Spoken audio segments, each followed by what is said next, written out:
All right, those of you who are young, 15 or younger, as you're turning to John chapter 20, I want to tell you something that I hope and pray you never forget. The hard times in your life, all right, the hard times in your life is God getting your attention. When you go through seasons of trial and suffering, be it relationship breakups, whatever it might be, just know those hard times are not going to be wasted. God is getting your attention. The older ones in this room have hopefully learned that. If not, they are in the process of learning it themselves. No trial goes unwasted. No pain goes unused by a Father who loves us. It's kind of backwards, I know. I mean, it's in the hard times that we feel as if our belief will fall apart. Our faith in God may crumble. But it's in those hard times that God is doing the exact opposite for His children. He's strengthening what we are seeing, the weakness that we are seeing in our belief and our faith. You're going to see this here in Thomas. John chapter 20, let's read verse 24 through 31. Now Thomas, one of the 12, called the twin, was not with them when Jesus came. So the other disciple told him, "We have seen the Lord." But he said to them, "Unless I see in his hands the mark of the nails, and place my finger into the mark of the nails, and place my hand into his side, I will never believe." 8 days later, his disciples were inside again, and Thomas was with them. Although the doors were locked, Jesus came and stood among them and said, "Peace be with you." And he said to Thomas, "Put your finger here and see my hands, and put out your hand and place it in my side. Do not disbelieve, but believe." Thomas answered him, "My Lord and my God." Jesus said to him, "Have you believed because you have seen me? Blessed are those who have not seen and yet have believed." Verse 30. Now Jesus did many other signs in the presence of the disciples, which are not written in this book. But these are written so that you may believe that Jesus is the Christ, the Son of God, and that by believing you may have life in His name. Well, Father, I understand this, that we have no church if we have no belief. That we are nothing more than a social group gathering to discuss, what some guy named Jesus did many years ago. But Father, it is in our belief and in our faith that we have been united to you and to each other by the power of your Spirit. And it is my endeavor, but your purpose, to instill belief into this family this morning and to continue strengthening even those who declare they will never believe. It seems so backwards to us, Father, because I am told to confess and believe. And here is a man who disbelieves and confesses he doesn't believe, and yet you and your compassionate love strengthen the belief that he never knew he had. And Father, it is in those times that we are waiting. The times of our trials and the times of our suffering and the times of our persecution, the time of our physical, emotional, mental pain, that our belief is stretched to the very ends. To the point where some of us will say what Thomas said, "I will never believe." And that is your opportune time to show them the power and the glory of your Son, the redemption of their new self. And nothing they could do could bring about new life. And so I lift this church up to you, Father, this morning. John's purpose is my purpose. My purpose, I know, is their purpose. To read John, to read your story, to read these Gospels, to read what has been recorded, so we may believe. And for those who are in a season of waiting, for you to act, for you to show your goodness, may we as their church family have compassionate hearts, forbearing with them, being patient with them, and being gentle, waiting upon your work in their life.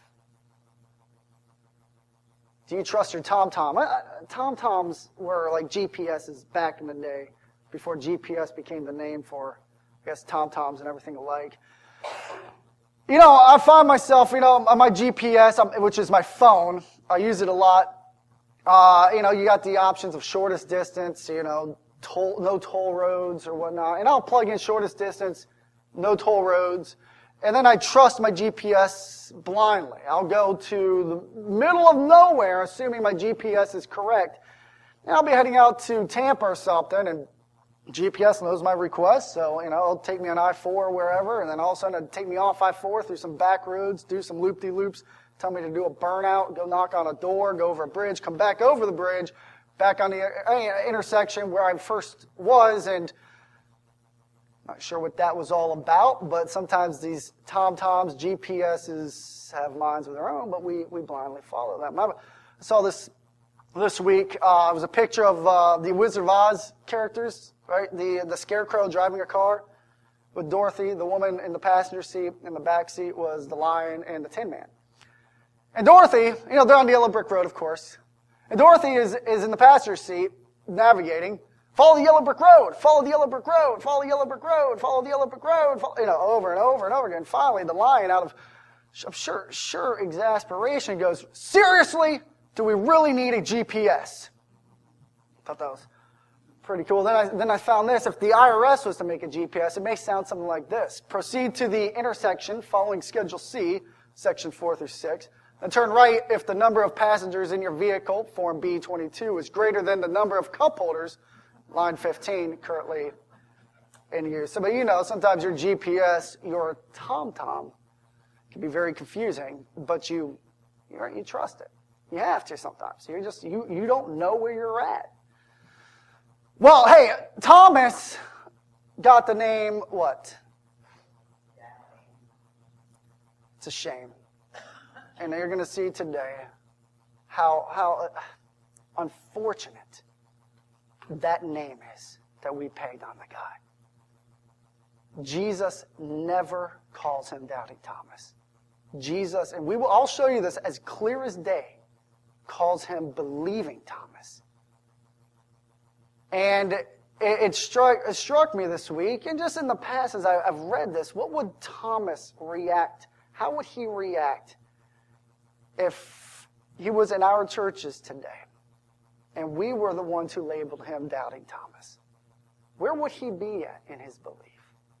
Would he want to hang out in our churches? Would we be keeping him where he's, the very place he's struggling to get out of? The reality is this, you've probably got people in your life who have made a statement very close to Thomas's. I will never believe. For whatever reason, I will never believe. And sometimes we equate that to going to church. I'll never go to church with you.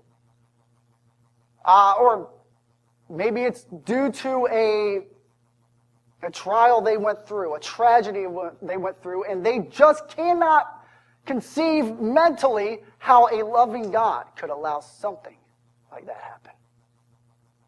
I'll never believe. Maybe it's words that came off your mouth at one point. Maybe it's in your mind right now. I don't know if I can continue believing.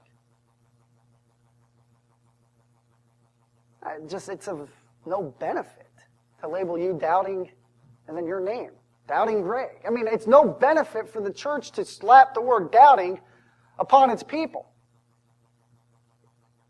It simply keeps you right where you want to get out of. I understand Thomas will go down in history for the rest of the time as Doubting Thomas. Don't forget, he's the man who told Jesus, I will die with you in Jerusalem. He's the man who told Jesus, show me where you're going so I can go. He's not a man who's weak. He's not a man who's wishy-washy. He's a guy who is struggling with the knowledge that Jesus, his friend, is dead. And he saw it. He didn't see it happen, but he's very well aware that it did happen. He fled the cross out of fear for his own life. Let's dig into this a little bit. And I hope to give you hope for those in your life who make a declarative statement that they will never believe. I hope to give you hope for those seasons that you may be in now, you may enter into soon, where belief just doesn't make sense because you can't figure God out. I hear it all the time. How can a loving God allow you fill in the blank? So to verse 24. Now Thomas, one of the 12, called the twin. Where he gets this name, I'm not sure. Does he have a twin? You know, some people want to go real far with it and say it's a dual character that John's bringing out. I don't know. I don't think that's the case. But called the twin was not with them when Jesus came. Jesus came when? Well, we know 8 days earlier, which counting that day would have been the previous Lord's Day. So Sunday to Sunday, they were meeting on the second Sunday after the Lord's death or his resurrection. Why did Jesus come? Well, he showed up in the locked doors where the 10 disciples were and some women to show himself, to prove what Peter and John were beginning to believe. I'm alive. And Thomas wasn't there. But just remember, those 10 were. If 2 more weren't there, then we could have 2 more people in this story who would be just like Thomas. But there's a reason that Thomas wasn't there. And I believe it was a God reason. He wasn't ready to be there. Thomas, like you, needed to go through a trial to firm up his belief. He had to sit 8 days longer than everyone else so he could know what he knew. And it's the hard times in your life that God really begins, I can't say begins, that the glory of Jesus shines so much brighter. When you get to the point of seeing him. But you probably know, in the middle of that hard time, it's very hard to see him. So here we are. Thomas has waited 8 days to see this. He probably didn't think he was going to see Jesus. But Jesus did go to show himself to the disciples to firm up their belief. They saw the scars, they saw the wounds, and they saw that he was really raised from the dead. If a few of them weren't there, I'm just saying, keep this back in your mind, we could have more doubting Thomases. So Thomas wasn't there. And you can't blame Thomas. If you blame Thomas, you got to blame yourself. He's in the middle of trying to figure out this stuff. He's got 10 guys. He's alive. He's alive. But Thomas, what he knows is Jesus is dead. And those two do not compute because it's not realistic. It's not rational thinking that dead people just come back to life. He's in the middle of it. But you don't feel the weight that is on Thomas because you've gotten the story in 20 seconds. The beginning, the middle, and the end, and it's good in the end. You haven't bared the weight that Thomas is under. But you know what it's like to an extent because you've gone through the trial yourself. You've gone through the 8 days, the 8 months, God forbid the 8 years, and for some, the 80 years of pain and suffering, wondering, claiming, I will not believe. But people will tell you this is for your good. God loves you. He has purposed this for your good, but you can't get it. The end isn't there. You haven't seen the glory of Jesus in it yet. See, just a reminder. He's in the middle of the situation. We've gotten the full story. It's easy to label him Doubting Thomas. But the moment you put yourself in his shoes, you will see that many of you would react very similarly to him. And those in your life that are having a hard time believing because they are in the middle. Patience is love.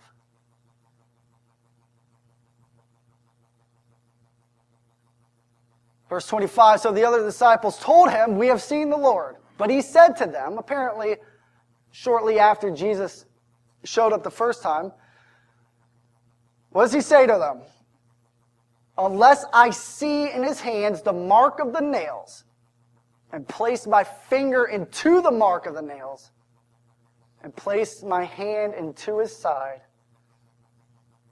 I will never believe. It's easy to see where he gets his name, Doubting Thomas. I get that. I really do. I mean, that's right there. But you need divine eyes. You need to see this through the image in which John has painted for 20 chapters.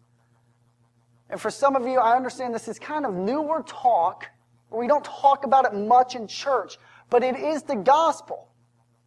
You have two selves. Your new birth, the Spirit of God within you, and your old self. Thomas has two selves. Well, the whole point of this morning is to see new birth, that spiritual self come to life. That the Spirit of God blows through you and raises your dead bones to life. And it's odd to say because you're breathing and sitting and alive here. But it's not an illustration. It's not allegory. It's not a metaphor. This is really how the gospel works. A new life in you. Christ in you. And what you're seeing in the statement, I will never believe, is Thomas's old self. The self that he has died to. The self that is of no value and no good. The self that is currently struggling with his new belief, his new person, and appears to be winning. And he says, I need evidence. I will not believe until I have evidence. And to continue building the hope in you, if you place the burden of salvation on people and they make statements like this, you've got no hope for them. But if the Lord is the one who brings about salvation, not based upon anything anybody does, there is hope for a man who says, I will never believe. And there's hope for you in talking with them about Jesus. And being with them, and loving them, and being patient, and being gentle with statements like this. There's hope, and there's reason not to label people as doubting blanks, doubting fill in their names. There's reason not to belittle. There's reason not to push. There is hope till the moment this man dies. And there's hope for those in your life until they die. And there's hope for you. But if I place the burden of salvation upon this guy, he's got no hope. He has made the statement, I will never believe. But it's not on him. 8 days later, his disciples were inside again. Just a quick plug for church. I've said many times here, you have the freedom not to come back. You have the freedom to choose to come here. You have the freedom to come and go as you please.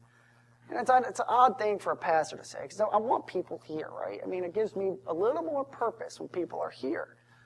But you have that freedom. But here we see the roots of the grassroots of the Lord's Day worship beginning to develop and the purpose of it. Thomas has made a statement to these 10 people, I will never believe, and yet he's still with them. These 10 disciples have learned what it meant to deal and be patient and to love someone who is struggling in belief. He still feels safe around them. And first Sunday, Jesus shows up to them. Second Sunday, Jesus shows up to Thomas. And here we are 2,000 later, and I am, in all my effort, attempting to reveal Jesus for who he was 2,000 years ago. So we can continue in the same manner that they started.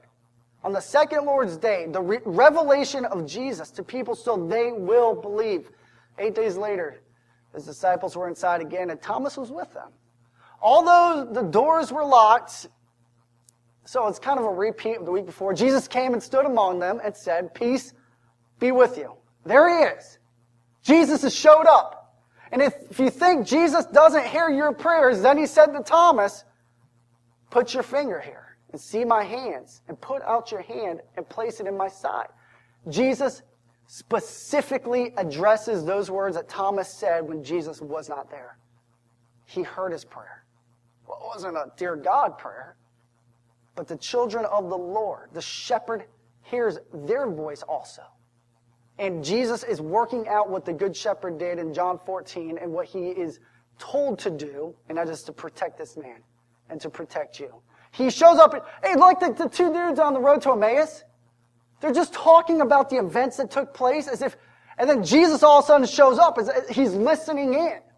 And he tells them from start to finish, and he confirms their belief. And then he's not needed, he moves on. He hears your prayers. And here's just a perfect example of that. He specifically addresses everything Thomas says these guys. Not to take away the emotional agony of losing a friend, but to address his lack of belief. But look at this. Jesus says to Thomas, and I believe he probably looked Thomas in the eyes as hard as anyone could look someone in the eyes.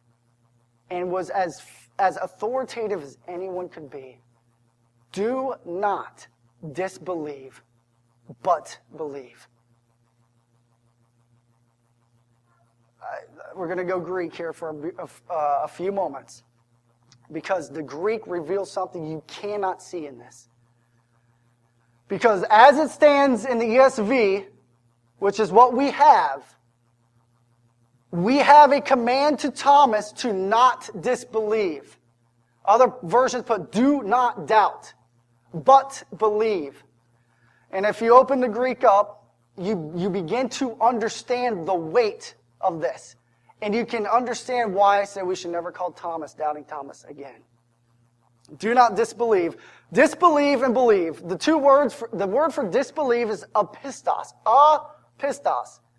The word for believe is pistos. So you hear the similarities. The A in disbelief shows the negative side. Faithless. No belief and belief. Both those words are adjectives, all right? So they define or describe a noun, which is Thomas. Right? Thomas, do not become a man of disbelief, but be a man of belief. Okay. So they're adjectives. I just want you to know. So Thomas, which one are you going to pick? Right? I mean, this is where we could go. Which one are you going to pick, church? Are you going to be a man, a woman of belief, or a man, a woman of disbelief? But you can't stop here. There is a second word with disbelief that we don't see in here, but we get it in the Young's literal translation. Young's literal translation says, "And become not unbelieving, but believing." Disbelief has this word attached to apistos, gino, which means to be conceived, to be born of, to become into existence.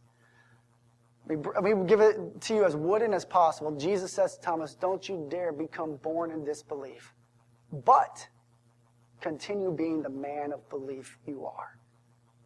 The adjective and the emphasis is on you are already a man of belief. This is the adjective that Jesus uses to describe Thomas, and he says, do not become a disbeliever. Which can throw some of your Reformed theology in some choppy water here. But don't forget who's saying this. When the creator of the world speaks, by the way, do not become disbelief is an imperative. It is a command. The creator of the world commands something, it happens. Because Thomas, his next statement, go to verse 28. Thomas says, "My Lord and my God." His very next gut reaction is a response to the Creator's command to him to believe. And there's no greater proclamation of who Jesus is than what Thomas just said. The man of belief proclaims he is divine. He never touches the scars. Do you trust your Thomas? Do you believe what he's saying? Hebrews 3 is a good commentary on this passage. "Take care, brothers, lest there be in any of you an evil, unbelieving heart, leading you to fall away from the living God." Verse 13.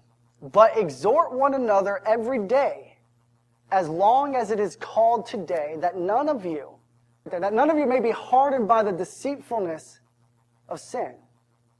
Now, sin, don't lose the idea of sin as being stealing, lying, murdering. I mean, that's the symptoms of sin. Sin at its very core is unrighteousness. You've been led away by a lie. You stop believing you haven't believed. And what the author of Hebrews is saying is, don't be hardened by the deceitfulness of sin. Thomas, do not become a disbeliever. You are a child of God. You are a believer.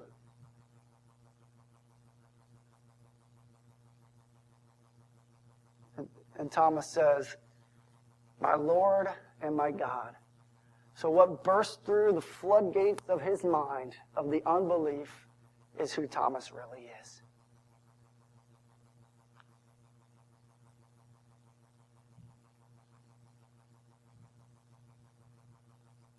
There's hope, even for those who claim that they will never believe.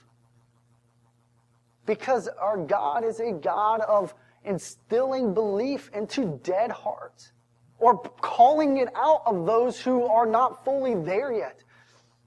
But what Thomas needs is the renewal of his mind to worship. His mind is now beginning the renewal process. He has been stuck in this belief that Jesus is dead. That is the lie of sin. He is dead, that Thomas is struggling with.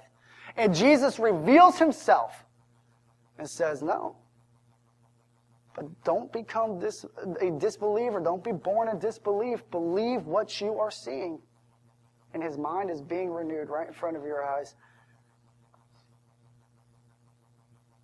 Well, John doesn't miss a beat. You got to understand, John lines everything up in his gospel for a specific reason.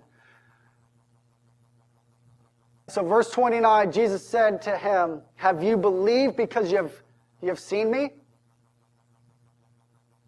Have you believed because you have seen me? I guess it would be nice to see Jesus, but how wonderful are you because you believed and not seen?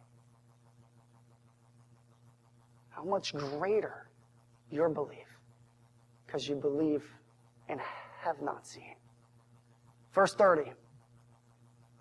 John doesn't waste a moment to turn this on you. He's crafted this together perfectly. Because he says Jesus did many other signs in the presence of the disciples. He did many other things to prove who he was. And John stops with Thomas and he turns to you. He turns to his readers immediately because he doesn't want a heart of disbelief in his readers. He wants you to believe what he is saying. He says, look, they're not written in this book. Verse 31. He says, "But these are written so that you may believe that Jesus is the Christ." John says, I just, up to this point, I end with Thomas, a man who claims I will never believe. And Jesus comes and the sign is this. He shows up, he shows Thomas what he needs to see, and Thomas believes. Thomas makes a proclamation, "You are divine, you are the Son of God." And he immediately turns to you. I've written these things so that you may believe what?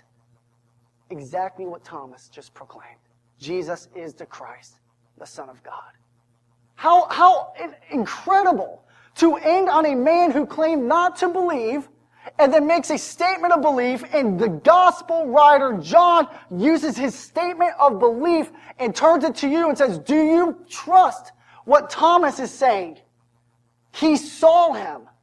And the man who will never believe came to a point of belief that Jesus Christ is the Son of God. And if you believe, you will have life in his name. And this is my focus every week, church. You believe that Jesus Christ is the Son of God. And by believing, you have life. And life in his name is his identity, the new life. And for those of you that have been in this waiting period, the 8 days, I will never believe. Look, this is hard to weather. How can a loving God kill his son? How can a loving God allow this to happen to me? How can a loving God allow my son and my daughter to suffer such a horrible death? How can a loving God not grant me a job and yet I want to work? How can a loving God... The list goes on and on. How? Because he's a loving God. And because he's such a loving God, he allows these things to happen in order to bring belief to you. That you have purpose in your pain. Thomas had purpose in those 8 days. I'd love for it to be 8 days for all of us. But some of you, you are in a season that has been going on and on and on. How can a loving God not free me from this addiction? How can a loving God allow me to stay stuck in the sin that I want to give up, but I can't?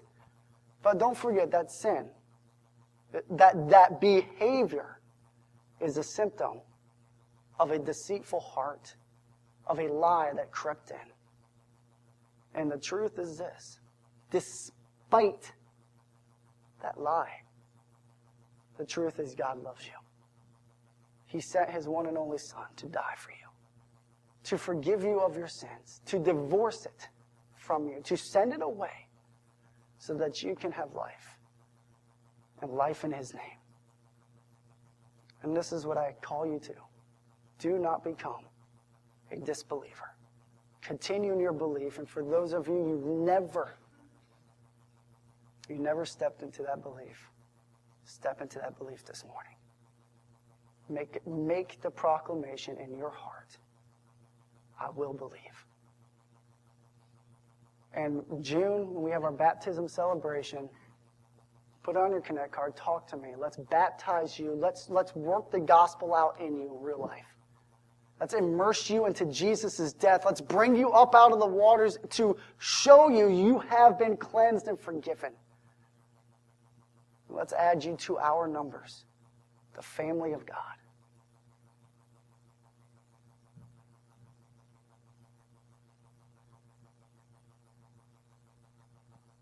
We could end here, John chapter 20, and move on to other things. But John, there's a reason for chapter 21.